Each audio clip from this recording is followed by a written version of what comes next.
ధన్య వీరమరణ సాక్షి రాణి మరియ, ధైర్యవంతమైన విశ్వాస సాక్షి.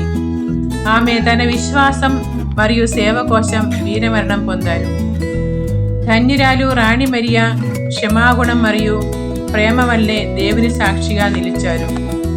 ఆమె జీవితం త్యాగం, క్షమ, సేవలకు గొప్ప ఉదాహరణ. ధన్య రాణి మరియ తన మహత్తర క్షమాగుణం వల్లే ధన్యురాలుగా కనబరించబడ్డారు. ఆమె తనని హత్య చేసిన వ్యక్తిని కూడా హృదయపూర్వకంగా క్షమించారు. ఆమె క్షమించడం మాటల్లో మాత్రమే కాదు, తన జీవితం ద్వారా తన ఆత్మీయ ధైర్యంతో చూపించారు. బాధల మధ్యలో కూడా ఆమె క్రీస్తు మార్గాన్ని ఎంచుకున్నారు. ఆమె ఆదర్శం మనందరినీ హృదయపూర్వకంగా క్షమించడానికి మరియు దేవుని కరుణకి సాధనాలుగా జీవించడానికి ప్రేరేపిస్తున్నారు. ధన్యురాలు రాణి మరియ లాగే మనము ఒకరినొకరు క్షమించుకొని క్రీస్తు ప్రేమలో ఎదుగుదాం.